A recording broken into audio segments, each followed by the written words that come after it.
back, everyone. Yesterday, we told you about a very emotional post from Philadelphia restaurateur Tony Luke revealing his son Michael's battle with COVID-19. Tony Luke joins us now live to talk more about Michael's fight. Good morning, Tony. Good morning. How are you? I am doing very well. So first off, how is Michael doing right now? He's doing really well, thank God. Really well. So this had to be really, a shock to you. Explain to me, when did Michael find out that he was positive? When did the symptoms start? Michael left work on March 20th with 101 fever. He thought he had a flu bug. And then he started getting a lot of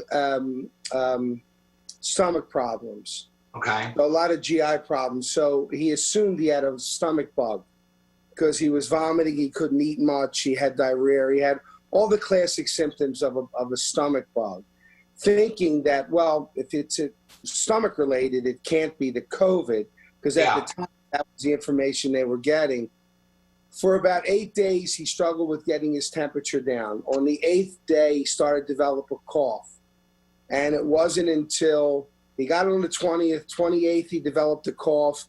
March 31st, he had an interview with his doctor, Dr. Cavallaro, and he started to have shortness of breath. And he immediately asked him to get to the emergency room. And he went to Jefferson in Washington Township, New Jersey. Because he lives in Jersey, I live in Philadelphia. And immediately when he got there, they took him up. And I didn't know this till after, thank God, because I already was a nervous wreck. I was numb when I found out. He had said to me that the doctor said, listen, we're going to put you in a comatose state and we're going to tube you. And I remember he said, I don't want to die. Please tell my family I love them, and my daughter, I love her, and my wife. And the doctor said, you're not going to die. You're going to be okay. And they tubed him. And what they did immediately, which was amazing, is they ran a pick from his neck to the top of his heart, and they pumped the medication directly into that, so that the medication would be shot through his entire body, being pumped through his heart at a very high rate. Didn't have to go through anything. It went right from his neck into his heart, and they gave him both medications immediately when he went in.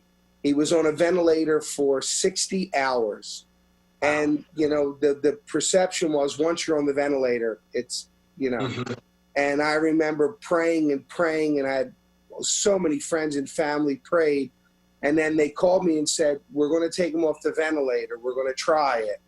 Because their fear is they don't want to take them off the ventilator, and then, God forbid, if they have to put them back, there's a chance for infection.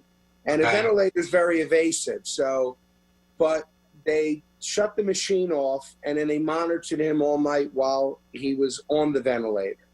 And his oxygen levels stayed up. And what scared me, which people have to realize, that, we practice hygiene. We're told to do all of these things, and he did. He washed his hands. But we don't realize that when we cough in public and we don't cover it, when we sneeze, when we don't want to wear masks if we have one, if we want to go out and we want to hang on a corner, we do these precautions not just to protect ourselves, but to protect others. Michael didn't know where he got it. No one around him was sick.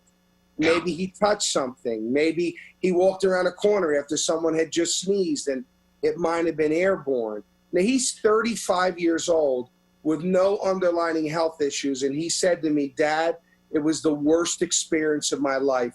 I felt like I died twice. What would you say to the folks at Jeff that saved him? I could never, ever. The doctor made a point to call me. Michael said the nurses were around him 24/7, that the doctors were in there. And I had said to him, I said, it must be nerve-wracking for nurses. Now, my youngest son, Joey, is in school. He graduates to be a nurse next year. And when I said to him, isn't it scary? He said, Dad, as nurses and doctors, we take an oath to save people's life, even if it puts our own life in jeopardy? What do you say to a superhero? Because that's what they are. And what do you say to all the people that prayed nonstop for him? You know, I'm a man of faith, and I believe that, you know, God hears prayers. And with the medical community, now all I've been doing is praying for everyone on the front line, you know, aside from my family and friends, because without them, my son wouldn't be here. And I also believe without those prayers, my son wouldn't be here either.